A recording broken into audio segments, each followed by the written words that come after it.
নমস্কার।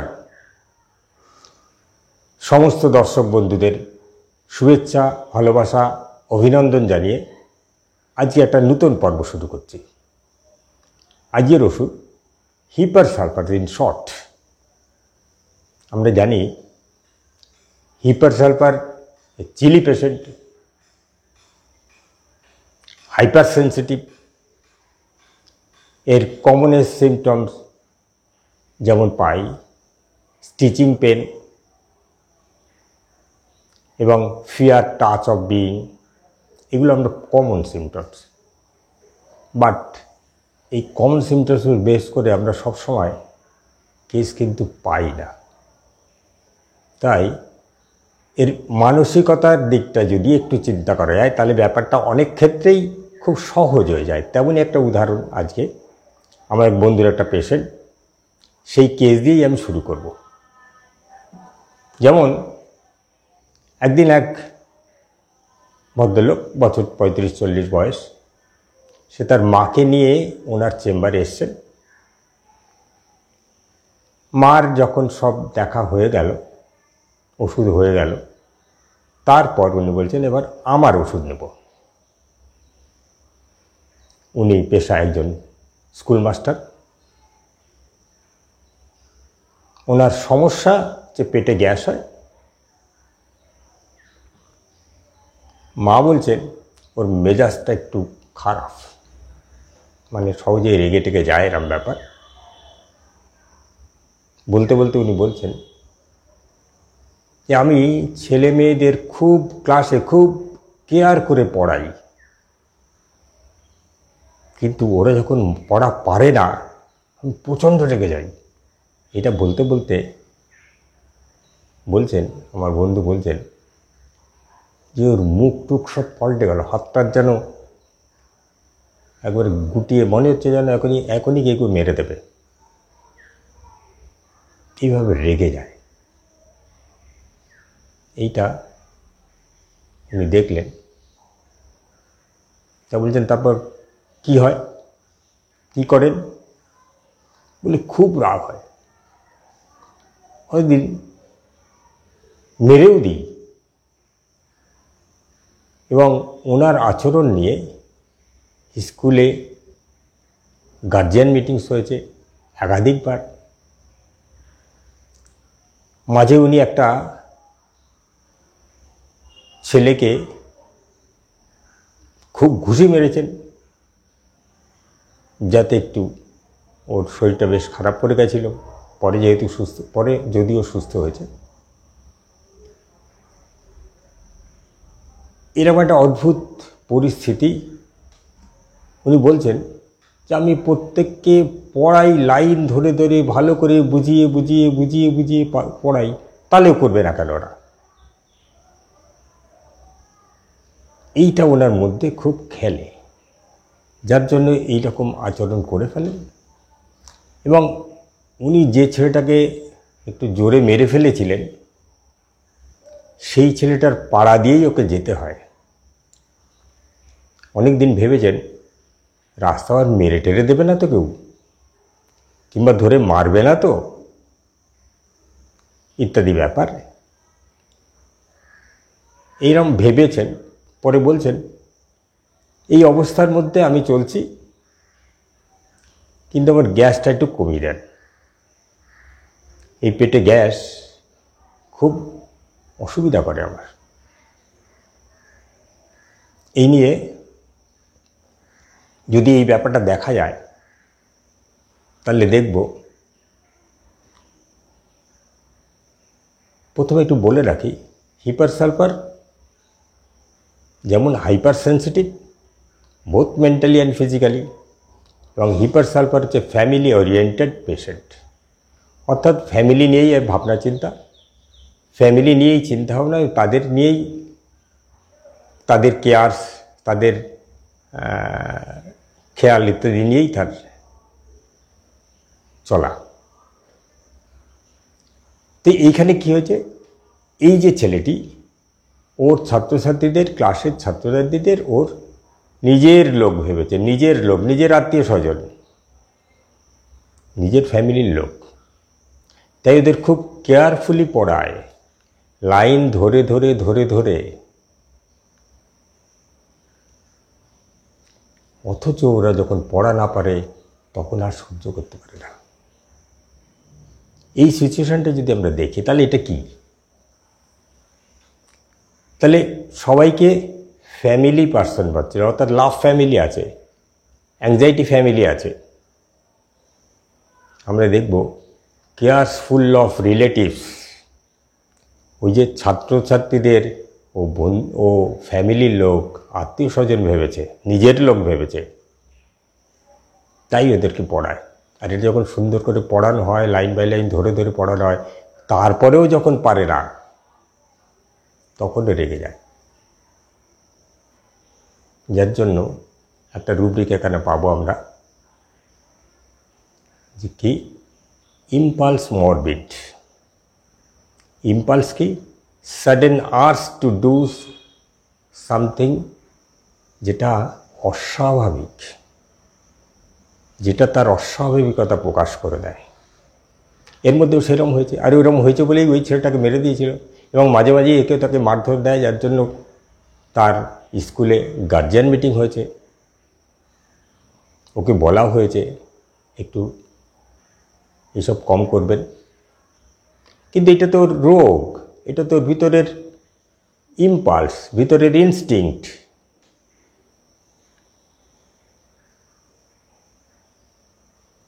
আর এইসব জন্যই তার কিন্তু গ্যাস হয়, এই ইরিটেশন, এই যে মনের মধ্যে রাগ থাকে। আমরা দেখব হিপারে আছে এলিমেন্টস ফ্রম অ্যাঙ্গার সাপ্রেসড। ওর মনের মধ্যে রাগ থাকে, তো রাগটা চেপে থাকে, সেই জন্য নানা রকম অসুবিধা হয়। আমরা যদি রুব্রিকের বাইরে দেখি তাহলে ফার্স্ট বললাম কেয়ারফুল অফ রিলেটিভস।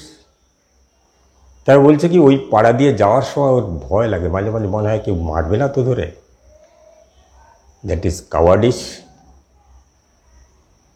আবার কি বলছে ইম্পালস মরবিড, ওই যে হঠাৎ তার মধ্যে নানা রকম ইচ্ছে জেগে যায়, সেই ইম্পালসটা যখন এসে যায় তখনই মেরে দেয়। আছে জেস্চার মেক্স ফ্রাইটফুল, ওই যে চেম্বারে বসেও তার হাত আঙুলটা গুটিয়ে ফেলছে, মানে ভাবটা যেমন এমন যে ডাক্তারবাবুকেই মেরে দেবে। জেস্চার মেক্স ভায়োলেন্ট, এগুলো আমরা দেখব। এই ব্যাপারগুলো কিন্তু হিপারের মধ্যে থাকে। হাইপার সেন্সিটিভ বলেছি। কিরম হাইপার সেন্সিটিভ? ধরুন ব্যথা হলো,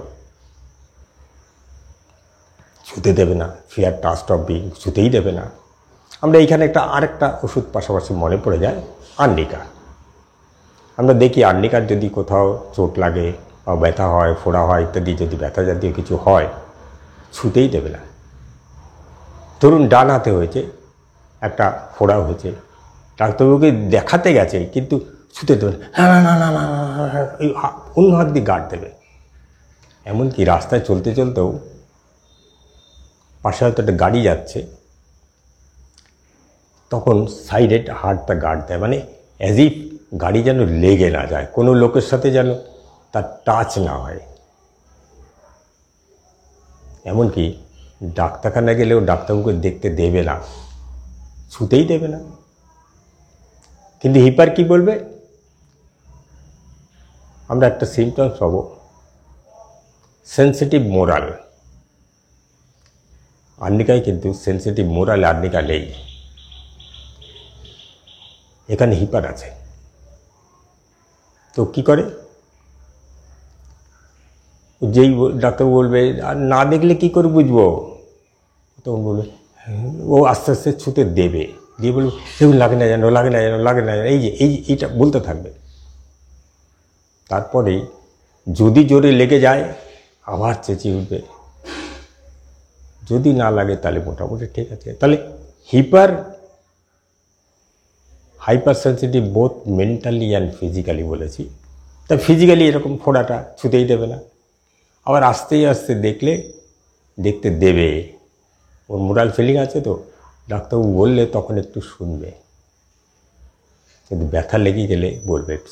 ব্যথাটা গেলাম স্টিচিং পেন, খচখচ করছে, টনসিল ব্যথা হলে খচখচ করছে, ফোড়া ব্যথা হলে খচখচ করছে, টনটন খচখচ করছে, খোঁচা খোঁচা মানে বিন পড়ছে মানে হচ্ছে, এই ফিলিংসগুলো আছে। আমরা সাধারণত জানি যখন একটা ইনফ্লামেটরি স্টেট থাকে তখন সেন্সিটিভিটি খুব বেশি থাকে।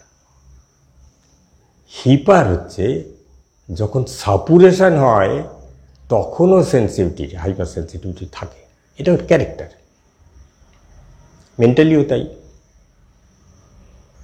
ওকে ধরতে যেমন দেবে না, তেমনি ভয় আছে। ডেন্টিস্ট, ফিয়ার অফ ডেন্টিস্ট, ডেন্টিস্টে যাবে না। এক মা বলছে ওর দাঁত ব্যথা করছে, ওকে নিয়ে গেলাম, ও গিয়ে বসলো, আমি নিয়ে গেছি, বসলো, কিন্তু যেই ডাক্তার উঠেছে ওর দৌড় দিয়ে পালালো। প্রথমে যাবে না যাবে না যাবে না করছিল, তারপর যেই বলে নিয়ে গেল মা, তখন গেল, কিন্তু দৌড় দিয়ে পালিয়ে এলো। না না ওইখানে যাবো না, এখানে যাবো না, তুমি ওই দাদুর কাছে চলো। অর্থাৎ ওই দাদুর কাছে একটা তুই হোমিওপ্যাথির কাছে যাবে, হোমিওপ্যাথিক ওষুধ খাবে। তা এই হচ্ছে হিপারের চরিত্র, ডেন্টিস্টের ভয়। আবার কি আছে, আমি আগে একটা কেসের সাথে বলেছিলাম, বলতে গিয়ে ফিগার ডিসফিগার অফ একটা কেস বলতে গিয়ে বলেছিলাম, একজনের মাংস ফুলে একটা সাইড মোটা হয়ে গেছে, আর একটা মেয়ে যখন ঢুকে ওকে আরে কী চেহারা, ও কিন্তু সেম সাইডের সেম টনসিলাইটিস নিয়ে এসছে, মামস নয়। বলছে আমার এরকম হয়ে যাবে না তো। এই যে ব্যাপারটা, দিস ইজ ফিয়ার ডিসফিগার। ওর যে মুখটা বিকৃতি হয়েছে, আমার মুখটা ওইরকম হবে না তো, এই ভয়।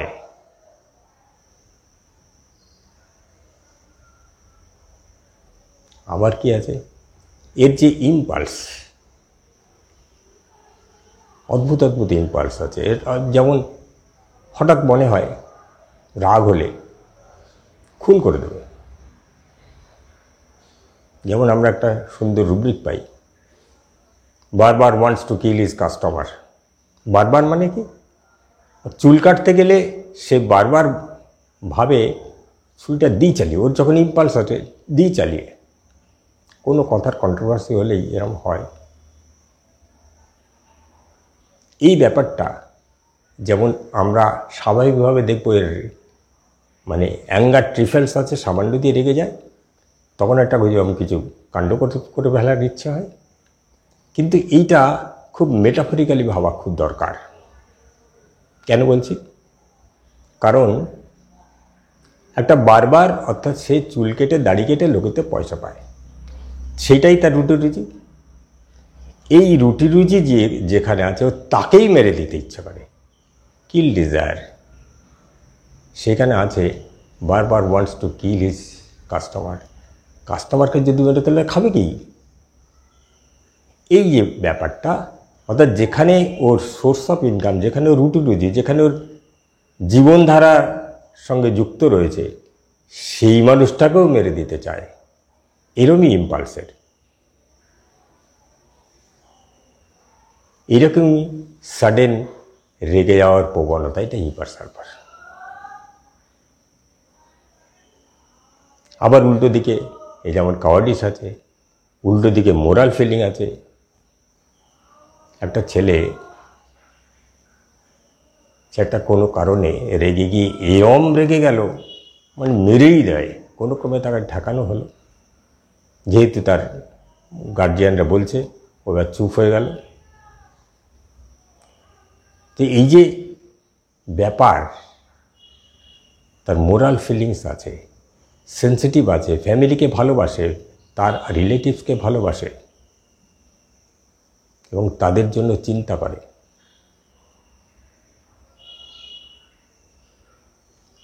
একটা বাচ্চা, সে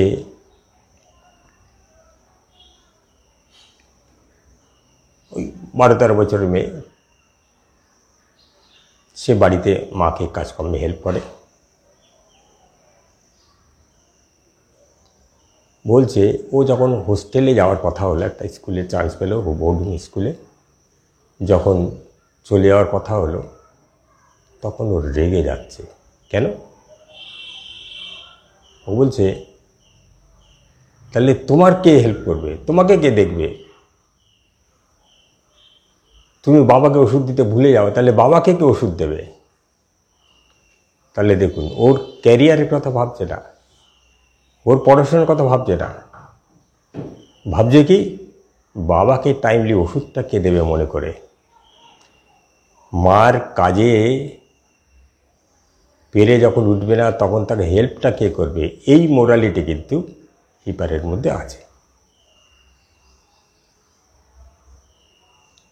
অর্থাৎ এ ইমোশনালি বা মেন্টালি যেমন তার মোরালিটি আছে, আবার অ্যাঙ্গার ভায়োলেন্টেও আছে, সহজেই রেগে যায়। তাহলে কি দেখলাম? হাইপার সেন্সিটিভ, চিলি, যার মধ্যে স্টিচিং পেন চাপবে, স্টিচিং নেচারের বিভিন্ন জায়গায় পেন পাবে, হাইপার সেন্সিটিভ, ছুতে দেবে না। সেই মানুষটার মেন্টালিটি কীরকম? Anger violent, impulse morbid, fear of dentist, fear disfigure of, fear dust of being. এই ব্যাপারগুলো আমরা যদি পাই, তাহলে তাকে একটু খুঁজে দেখব। সবসময় একই চরিত্র নিয়ে আসে না, সবসময় একই সিমটমস নিয়ে আসবে না। হিপার একটা বড় ওষুধ, নানাজন, নানা পিকচার, নানা স্টেন নিয়ে আসবে, নানা সাইড নিয়ে আসবে, নানা রকম ফিলিংস নিয়ে আসবে, নানা রকম পরিস্থিতি নিয়ে আসবে। কিন্তু বেসিক ব্যাপারটা এই জায়গা, সহজেই রেগে যায়। যেমন ওই যে ছেলে মাস্টারমশাই, স্কুলের বাচ্চাদের তো ওইভাবে মারার কোনো দরকার নেই, কিন্তু মেজাজ রাখতে পারে না, রেগে যায়। যেমন আমরা পাবো ইনজাস্টিস ক্যান নট সাপোর্ট, অর্থাৎ ও যে কাজকর্মগুলো করছে সেই যুক্তিতে যা রেসপন্স হওয়ার কথা সেটা না পেলেও রেগে যায়। তখন মনে হয় এটা ইনজাস্টিস হচ্ছে। অবজেক্টিভ রিজনেবল, যেমন ওই যে ছেলেটি ভালো করে পড়ায়, লাইন বাই লাইন ধরে ধরে পড়ায়, তাহলে পারবে না কারো, এটা তো যুক্তিযুক্ত কথা। লাইন বাই লাইন ধরে ধরে বুঝিয়ে বুঝিয়ে বলে বলে পড়ায়, তাহলে সে পারবে না কেন? এই যে এই অ্যাঙ্গার, এত ভায়োলেন্ট অ্যাঙ্গার, আরেকটা ওষুধের পাশাপাশি আমাদের মাথায় আসে হচ্ছে কলোসিন্থ। কিন্তু কলোসিন্থে কী আছে? অ্যাঙ্গার, ইরিটেবিলিটি, রেস্টলেসনেস, এটা বেসিক ক্যারেক্টার। সমস্ত কিছুর সঙ্গে ইরিটেবিলিটি, এটা একটা প্রশ্ন করলেও তার উত্তর দেওয়াটা এমন ইরিটেবল দিয়ে এমন টোনে দেবে, আপনি বুঝতে পারবেন। প্রশ্ন করলেও রেগে যায়। হিপার কিন্তু এইরকম না, হিমার তো মোরাল। কলোসিন্থের মোরালিটি নেই। কলোসিন্থ অ্যাঙ্গার হলে এদিক ওদিক ছুঁড়ে ফেলবে। হিপারের লাভ ফ্যামিলি, কেয়ারফুল অফ রিলেটিভস আছে, তাই এর আচরণটা, বেসিক আচরণ একটু অন্যরকম। যদিও এর ভায়োলেন্সি, যদিও ফ্রাইটফুল নেচার, যদিও অ্যাঙ্গার ইম্পালস আছে বা ইম্পালস মরবিড আছে, আবার উল্টো দিকে কাওয়ার্ডিশনেস, এগুলোও হিপারের চরিত্র। আমরা এইভাবে ইন শর্ট হিপারকে অ্যাট এ গ্লান্স মনে করার চেষ্টা করতে পারি। আজ এখানেই শেষ করি।